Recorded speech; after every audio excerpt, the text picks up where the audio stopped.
Sonic! Please have a seat. Please. Sir आपको क्या छू सकता हूँ? कहाँ छूना चाहते हो मुझे? क्या? हंस क्यों रहे हो अश्लील लोगों? मतलब हाथ पे, मुंह पे, कहाँ छूना चाहते हो? पैर छूना चाहते हो? अरे नहीं नहीं नहीं। मैंने इमेजिन किया था कि आप रेड शर्ट पहन के आओगे, तो मैंने कहा थोड़ी ना sir red sir. Law of attraction है ना? मैंने सच में करना। आपने सोचा, इमेजिन किया कि सर आएंगे रेड शर्ट में, और सर रेड शर्ट में आ गए, और आपने कुछ इमेजिन किया था जो सच हुआ? आपके साथ आकर वहां बोलूंगी। आपने ये भी इमेजिन किया था कि आप मेरे साथ में यहां पर आकर के बोलोगे। अब इसको मैं झूठा प्रूव करके ही रहूंगा। Hence proved law of attraction does not work, क्योंकि अब यहां पर आकर के नहीं बोलने वाले आज तो। सबसे पहले thank you very much. Now my question is sir कि सच और झूठ, ये जो लड़ाई हमारे दिमाग में चलती रहती है, मैं ऑब्जर्व करता हूँ सर कि कभी कभी जब हम सच बोलते हैं ना, तो हमारी लाइफ में प्रॉब्लम्स और बढ़ जाती है। एंड कभी कभी कोई हार्मलेस झूठ बोलने से प्रॉब्लम्स इजीली सॉल्व हो जाती है, और ये दिमाग के अंदर भी होता है और बाहर भी, स्पेशली बाहर की दुनिया में ये ज़्यादा है। बिकॉज अगर मैंने झूठ बोला मेरे घर पे, पेरेंट्स को कभी कभी हमको बोलना पड़ता है। हाँ, जैसे फॉर एग्जांपल वो आए, कमरे पे नॉक किया, पूछा क्या कर रहे थे अंदर, तो आपने कहा Exactly. पढ़ाई कर रहे थे। हाँ। पढ़ाई तो मैं नहीं करता सर, वो उम्र अभी 25 का हूँ, तो पढ़ाई तो खत्म हो गई, बट कोई भी चीज़ में, रिलेशनशिप में, एनीथिंग, तो सर हम झूठ बोल देते हैं, फिर दिमाग में चलते रहता है, नहीं मैंने झूठ बोला, मैंने कुछ गलत किया, और हार्ट बीट्स बढ़ जाती है, कुछ होने लगता है, नर्वसनेस। उनको तो पता चलने ही नहीं वाला है, बट फिर भी वो होता है। आप कर क्या रहे थे कमरे पे? मैं कुछ नहीं कर रहा था सर, मैं जनरली आप जस्ट कुछ नहीं करते?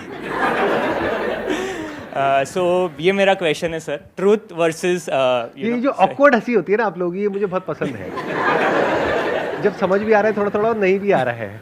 तो ये मेरा क्वेश्चन है सर, सही वर्सेस गलत, ट्रूथ वर्सेस झूठ। It's a very good question. कितने चाहते हैं मैं इस क्वेश्चन का आंसर दूं? योर क्वेश्चन इज कि जो सच है, अगर वो हमने बोल दिया तो बहुत प्रॉब्लम हो जाएगी, एंड इट्स अ फैक्ट। इतना कुछ है मेरे पास बोलने के लिए जो मैं नहीं बोलता हूं, क्योंकि अगर वो बोला तो कोई सुन नहीं पाएगा। सच बहुत कड़वा होता है, और कड़वा किसको अच्छा लगता है? कड़वा इज लाइक एन अटैक। जैसे कोई मिठाई की दुकान पे आप गए और मिठाई खाई और वो कड़वी है, तो वो एक तरह का अटैक नहीं है? ऐसे ही किसी को कुछ ऐसा बोल देना जिसकी वजह से उसको पेन हो, that is a verbal attack. कुछ लोग हैं जिनमें करेज होता है ऐसा कुछ करने का, लेकिन उसके रेपरकशंस भी होते हैं, और उनके साथ जो हुआ वो सिर्फ वही जानते हैं। फॉर एग्जाम्पल, किसी ने कुछ बोला और उसको जेल हो गई, तो जेल एक्चुअल में क्या होती है वो आप में से बहुत सारे लोगों को तो पता ही नहीं होगा। कुछ को ही पता होगा, कितनों को पता है? ये कैसा सवाल था, मैं भी क्या पूछ लेता हूं। तो शक्ल से ही क्रिमिनल्स लगते, पूछने की क्या जरूरत है? तो सच की क्या इंपॉर्टेंस है? सच बोलना इतना जरूरी नहीं है, सच देखना और समझना जरूरी है। नहीं तो आप खुद झूठ में जी रहे हो, that is a bigger problem. क्योंकि अगर आप सच जानते हो तो एटलीस्ट आप झूठ की तरफ नहीं हो, सच की तरफ हो लेकिन बता नहीं रहे हो, क्योंकि बताया तो गड़बड़ हो जाएगी। मानो 100 में से एक आदमी है जो सच की तरफ है, बाकी 99 है जो झूठ की तरफ है, तो उनके झूठ को जैसे ही क्वेश्चन किया जाएगा वो 99 मिल करके उस एक को मार देंगे, सूली पे लटका देंगे। पास्ट में हुआ ही है ऐसा, अभी भी होता है। तो उसमें क्या करना होता है? खुद सच देखना होता है, और इस दुनिया में टैक्टफुली, समझदारी से, स्किलफुली एक्ट करना होता है। अगर कोई आपसे बहुत ज्यादा पावरफुल है और उससे लड़ने लग गए तो आप बेवकूफ हो। तो अब इसमें प्रॉब्लम क्या होती है कि अगर आप झूठ में जीते हो तो झूठ का कोई अंत नहीं है। झूठ का कोई एंड होता है क्या? झूठ मतलब क्या? एक कहानी, एक नैरेटिव। झूठ कुछ भी हो सकता है कि यहां पर एक शक्ति है जिसको मैं देख पा रहा हूं, आप लोग नहीं देख पा रहे। अब ये क्या है, सच है झूठ है? किस मुंह से कह रहे हो कि झूठ है? सुबह से रात तक यही सब तो करते हो। अपने अंदर झांक करके देखो, आपको समझ आएगा मैं बोल क्या रहा हूं। किससे मांगना चाहिए, किससे मांगते हो, क्या मांगते हो, क्यों मांगते हो? कभी पूछते हो अपने आप से क्वेश्चंस? अब मैं आपको जवाब नहीं दे रहा, यानी मैं सच नहीं बोल रहा, क्योंकि वो आप सुन नहीं पाओगे। तो मैं क्या कर रहा हूं? आपसे क्वेश्चंस पूछ रहा हूं। वो क्वेश्चन आपको अपने आप से पूछना है नहीं पूछना है वो आपकी चॉइस है। ये भी आपको मजाक लगा ना अभी जो मैंने बोला, हंसे आप सारे के सारे कि यहां पर एक शक्ति है जो आपकी जिंदगी बदल सकती है, जो भी आपको चाहिए आपको मिल जाएगा उससे, आपको सिर्फ ऐसे हाथ जोड़ करके बैठे रहना है। अगर थोड़ी देर तक मैं ये करूं ड्रामा तो आप भी सारे शुरू हो जाओगे। आप कहोगे यार ये बंदा कह रहा है गलत थोड़ी ना होगा, इसके इतने करोड़ फॉलोअर्स हैं, ये यहां बैठा है हम वहां बैठे, इसमें कुछ ना कुछ तो होगा। ये हंसने वाली बात नहीं है, सुबह से रात तक ऐसे ही जी रहे हो, सच का तो कोई अता पता है ही नहीं। सच से कोसों मील दूर है, हम अपने आइडियाज में जी रहे हैं, कॉन्सेप्ट्स में जी रहे हैं। मेंटल कंस्ट्रक्ट बोलते हैं इसको। अपने माइंड में एक दुनिया बनाई हुई है, एक पास्ट है आपके माइंड में विच इज मेमोरी, और एक फ्यूचर है जिसको इमेजिनेशन बोलते हैं। इसके अलावा जी कहां रहे हो? कभी अपने आप से क्वेश्चंस पूछते हो? तो इसमें प्रॉब्लम क्या है? मुझे कोई प्रॉब्लम नहीं है, जियो। प्रॉब्लम यह है कि इसका कोई एंड नहीं है। फिर आप यहां पर आकर के क्वेश्चन पूछोगे कि सर ये जो हमारा माइंड है वो बहुत ही रेस्टलेस है, ओवर थिंकिंग चलती रहती है, ऐसे ऐसी फीलिंग्स उठती रहती है, ऐसे ऐसे इमोशंस आ जाते हैं जिसकी वजह से मेरी लाइफ बहुत कॉम्प्लिकेटेड हो जाती है। मेरे पास में सब कुछ है, यानी एक टाइम पे सोचता था कि एक अच्छी सी जॉब हो जाएगी तो मजा आ जाएगा, ये हो जाएगा वो हो जाएगा, आज सब कुछ है, लेकिन इस माइंड ने धज्जियां उड़ाई हुई है लाइफ की। ऐसा होता है? नहीं होता है। माइंड में जाकर के एंटैंगल्ड हो जाते हो ना। क्यों? कभी पूछा है अपने आप से? क्योंकि ना तो इमेजिनेशन का कोई एंड है, कहां तक इमेजिन कर सकते हो? कुछ भी इमेजिन करते रहो और इमेजिन करके डरते रहो, उसका क्या एंड है? कैसे बचोगे उससे? सोचा है कभी? देखो दो ऑप्शंस है, ध्यान से समझना। एक है कि आप बिल्कुल ही बेवकूफ हो, तो बोलते हैं इग्नोरेंस इज ब्लिस। जैसे जानवरों के लिए खुद के लिए कोई प्रॉब्लम नहीं है, अगर आपने एक जानवर को पाला है तो जिसने पाला है उसके लिए प्रॉब्लम है। जानवर तो इनोसेंट है, उसको तो अपना पेट भरने से मतलब है, जब तक खाना मिल रहा है उसको कोई दिक्कत नहीं है, रहे चले जाएगा। बहुत लोग ऐसे ही होते हैं, सोचने समझने की शक्ति नहीं है, क्योंकि सारी प्रॉब्लम तब शुरू हो जाती है जब सोचने की शक्ति तो है लेकिन सही सोचना नहीं आता है। अगर आपकी थिंकिंग झूठ पर बेस्ड है तो आपको कंट्रोल करना बहुत आसान है। कोई भी आकर के आपको कुछ भी बोल देगा और आप उसके बहकावे में आ जाओगे और आप उसके वश में हो जाओगे जब भी आपका टाइम खराब होगा तब। और टाइम कब खराब होता है? हमेशा ही खराब होता है।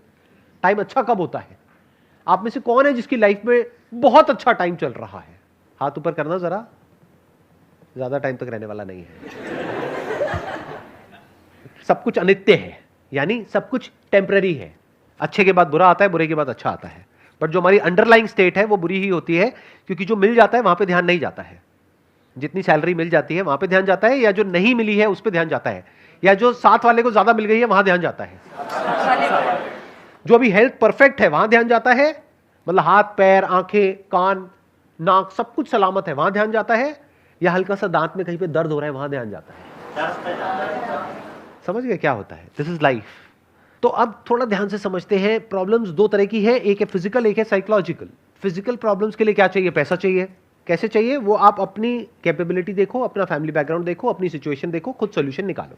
उसमें मैं या मेरे जैसा कोई भी कुछ नहीं कर सकता। और जो आकर के आपको कह रहा है कि मैं आपकी लाइफ बदल दूंगा, तो वो आपको बेवकूफ बना रहा है। इस बात को समझ जाओ, जितनी जल्दी समझ सकते हो उतनी जल्दी, क्योंकि कोई भी आपको पैसा कमा करके नहीं देगा। आपकी बड़ी गाड़ी आए ना आए, उसकी बड़ी गाड़ी पक्की है अगर आप उसकी बातों में आ गए तो ये दुनिया बहुत ही कनिंग है, बहुत सेल्फिश है, पूरी तरह से अंदर से करप्ट है। करप्शन आप लोगों की, हमारी सबकी नस नस में दौड़ रहा है। यहां पर कितने हैं जो गवर्नमेंट जॉब की तैयारी कर रहे हैं? चलो मान लेते हैं कि अभी आप तैयारी कर रहे हो और आपकी गवर्नमेंट जॉब लग जाती है। वहां पर कुछ बहुत गलत होते हुए देखते हो, जिसकी वजह से लोग मर रहे हैं। आकर के अपने घर में बात करते हो अपने पेरेंट्स से कि ऐसा कुछ हो रहा है, क्या मैं आवाज उठाऊं, क्या मैं कुछ बोलूं, किसी को कंप्लेंट करूं, क्या मैं उनसे लड़ूं? तो आपके पेरेंट्स क्या कहेंगे? इग्नोर कर दो, क्या फर्क पड़ता है, अपने काम से काम रखो। तो क्या आपके पेरेंट्स करप्ट नहीं है? तो वो जो आपके सबसे क्लोज है इस दुनिया में, वो जिन पे आप ब्लाइंड ट्रस्ट कर सकते हो, अगर वो ही करप्ट है तो बाकी दुनिया का तो छोड़ ही दो। बाकी दुनिया तो बेच के खा जाएगी आपको। तो इस दुनिया में you need to be as strong as possible, as fit as possible. क्यों? इसलिए नहीं कि सामने वालों को डोमिनेट करना है या अपनी उस पावर को, अपनी उस पोजीशन को यूज करना है सामने वालों को दबाने के लिए, उनको डराने के लिए। उनका टॉर्चर करने के लिए, इसलिए नहीं, इसलिए कि ये दुनिया आपका टॉर्चर ना कर सके, ये दुनिया आपको ना दबा सके, ये दुनिया आपका नाजायज फायदा ना उठा सके। इसलिए you need to be as fit as you can. Survival of the fittest is the law of this universe. अभी जैसे आपने बोला था लॉ ऑफ सर्वाइवल फिटेस्ट वाला लाइन, तो सर जब भी ये लाइन दिमाग में आती है तो ऐसा लगता है कि जैसे फिर सही गलत का सारा डिफिनेशन ख़त्म हो गया। क्योंकि अभी जैसे आपने एग्जांपल दिया था कि आप गवर्नमेंट जॉब कर रहे हो, वहाँ पे आप देख रहे हो कि कुछ गलत हो रहा है, लेकिन ये हमको पता है जो गलत कर रहा है वो इस टाइम पे पावरफुल आदमी है, ठीक है। तो सर फिर जब हमको ऐसा लगने लगता है कि यही है, अभी तो ये पावरफुल है, लॉ ऑफ सर्वाइवल इसके लिए काम कर रहा है क्योंकि वो उसने खुद को पावरफुल बनाया है, कोई उसको तो टॉर्चर नहीं कर सकता। तो ऐसा लगता है कि सर फिर हम भी यही सब करें जो ये कर रहा है, हम यहाँ पे पहुँचे तो हमारे लिए भी लॉ ऑफ सर्वाइवल काम करेगा। सर्वाइवल ऑफ द फिटेस्ट मतलब क्या? कि आप इतने कैपेबल हो कि आप कुछ भी करके कहीं से भी कितना भी पैसा कमा सकते हो, तब आप एक्चुअल में कैपेबल हो। अगर किसी पे डिपेंड हो तो आप कैपेबल कहां हो? तब तो आप कठपुतली हो। कड़वा है लेकिन सच है। सर्वाइवल ऑफ द फिटेस्ट बिल्कुल लेमैन लैंग्वेज में बोला जाए। महाभारत देखी है आप सबने? कितनों ने देखी है? हाथ ऊपर करो। सबने देखी है। उसमें दो वर्ड्स के बारे में आपने सुना होगा, धर्म और अधर्म। एंड में जीत हमेशा सच की होती है, सच की होती है, धर्म की होती है। ऐसा क्यों? अगर आप एक सही रास्ते पे चलोगे लाइफ में तो आपका माइंड इस लायक होगा कि आप लाइफ की जो हायर पॉसिबिलिटीज हैं, जो हायर लेवल की नॉलेज है, उसको समझ पाओगे। अगर गलत होगे या गलत लोगों के साथ में जुड़े हुए होगे तो धीरे धीरे आप भी वैसे ही हो जाओगे। तो अगर कोई सही बात भी करेगा तो आपको समझ ही नहीं आएगी। तो अगर आप अधर्म के साथ रहे तो कीड़े मकोड़ों की तरह जियोगे और कीड़े मकोड़ों की तरह मरोगे। आप चाहे जियो चाहे मरो, उससे किसी को कोई फर्क नहीं पड़ता है। अब अगर आप धर्म की तरफ हो तो क्या होता है? अब ये सुनने में थोड़ा मॉडर्न नहीं लग रहा होगा आपको, ये वर्ड्स ठीक लग रहे हैं? समझ आ रहा है? देखना, पहले मैं इसके भी डेफिनेशन क्लियर कर देता हूं। जब मैं धर्म और अधर्म ये जो वर्ड्स यूज कर रहा हूं तो मेरा मतलब क्या है। धर्म आज की डेट में लोग बोलते हैं रिलीजन। अरे रिलीजन की बात नहीं कर रहा हूं। धर्म का मतलब होता था आज से हजारों साल पहले लॉज ऑफ द यूनिवर्स। उसके हिसाब से चलोगे तो आप धर्म के रास्ते पे चल रहे हो, लॉज को वायलेट करोगे तो अधर्म के रास्ते पे चल रहे हो। सबसे बड़ा लॉ क्या है इस यूनिवर्स का? औरों के साथ में वैसे ही एक्ट करो जैसे आप चाहते हैं कि वो आपके साथ में एक्ट करे। ये धर्म का एसेंस है कि अगर आप चाहते हो कि आपसे कोई तमीज से बात करे तो आपको औरों से तमीज से बात करनी है। आपको दुनिया के साथ में वैसे ही एक्ट करना है जैसे आप चाहते हो कि दुनिया आपके साथ में एक्ट करे, अगर आप उस सिचुएशन में हो तो। यह धर्म है। जो आदमी सही रास्ते पे चल रहा होता है उसके अंदर डर नहीं होता है, उसकी सेल्फ एस्टीम हाई होती है, वो सेंसिबल होता है, वो ये समझ सकता है कि सही क्या है गलत क्या है, इसके बीच में वो फर्क देख सकता है। इस फर्क को देखने को इंटेलिजेंस कहते हैं, यानी वो इंटेलिजेंट होता है, वो वाइज होता है। तो जो इंसान इंटेलिजेंट है, वाइज है, वो जो हमारे स्क्रिप्चर्स हैं, वेद है, उपनिषद है, उनको समझ सकता है। कहते हैं ना एंड में जीत हमेशा धर्म की होती है, सच की होती है। तो जीत क्या है और हार क्या है जिंदगी के मकसद से? कौन जीता कौन हारा? करोड़ों अरबों लोग आए आपके जैसे इस दुनिया में, आए और चले गए, किसी को कोई फर्क पड़ा? तो उसमें से कौन जीता कौन हारा? सोचो, कभी दिमाग लगाओ इस तरीके से मेरे प्यारे खचरो। सोचते क्यों नहीं हो? बिजी हो क्या अपने चिंदी कामों में? थोड़ा तो वक्त निकालो ना अच्छी चीजें सोचने के लिए। कौन जीता इस जिंदगी में और कौन हार गया? जिंदगी का जो हाईएस्ट पॉसिबिलिटी, ह्यूमन होने का जो एक्चुअल में मतलब है, जिसने उस पॉसिबिलिटी को एक्सप्लोर कर लिया और जिसने उसको अचीव कर लिया, वो जीत गया, बाकी सब हार गए। तो करोड़ों अरबों खरबों लोग हार गए और कुछ लोग जीत गए। कौन है वो कुछ लोग जो धर्म के रास्ते पे चले? अगर आप एक पक्षी हो तो आपकी लाइफ का पर्पस क्या है? उड़ना। अगर वो पक्षी उड़ ही ना पाए पूरी जिंदगी, जमीन पे ही जिया जमीन पे ही मरा, तो क्या कहेंगे? वो जीता या हारा? हार गया। ऐसे ही इंसान की जिंदगी की हाईएस्ट पॉसिबिलिटी क्या है जो जानवर नहीं कर सकता? ऐसा क्या है जो इंसान कर सकता है? इंसान खुद को जान सकता है, जानवर खुद को नहीं जान सकता, क्योंकि जानवर ये क्वेश्चन ही नहीं पूछ सकता हु एम आई।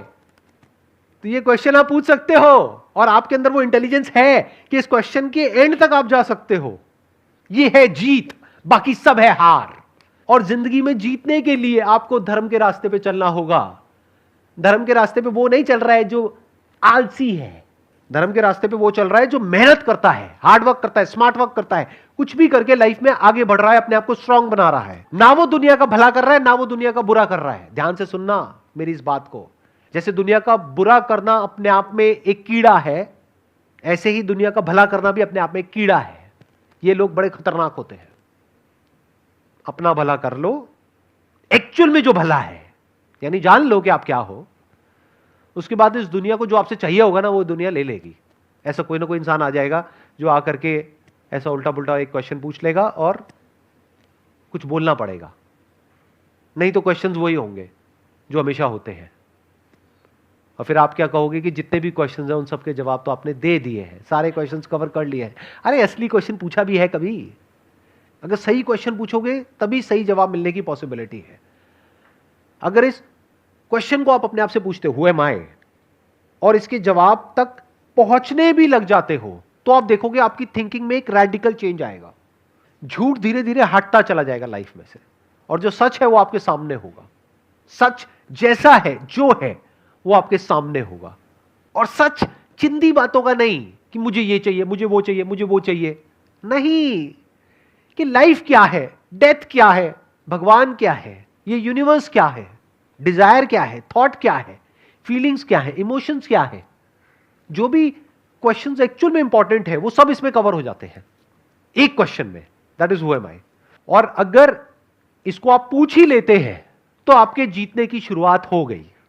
यही कह लो कि अगर आपने सिंसियरली इस क्वेश्चन को अपने आप से पूछ लिया है और इसका आंसर ढूंढ रहे हो तो आप जीत गए। आगे आंसर मिलेगा नहीं मिलेगा उसको छोड़ दो, आंसर क्या मिलेगा और कौन बताएगा आपको कि जो आपको आंसर मिला वो सही है गलत है। एक ढंग का क्वेश्चन तो पूछा। एक साइंटिस्ट वो नहीं होता है जो आंसर देता है, आंसर तो लेक्चरर देता है। साइंटिस्ट वो होता है जो क्वेश्चन पूछता है। तो आप एक साइंटिस्ट हो।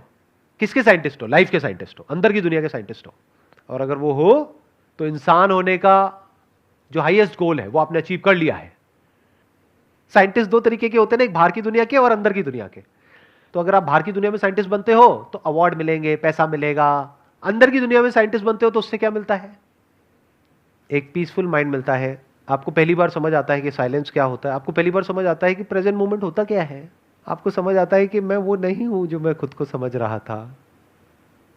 मैं कोई चिंदी आदमी नहीं हूं इस इतने बड़े यूनिवर्स में। ये पूरा यूनिवर्स मुझ में है। ये बातें बोलने में भी मुझे अजीब लगता है क्योंकि मुझे पता है सब ऊपर से जाएगी। Wish you all the best. Pleasure meeting you all. Thank you so much.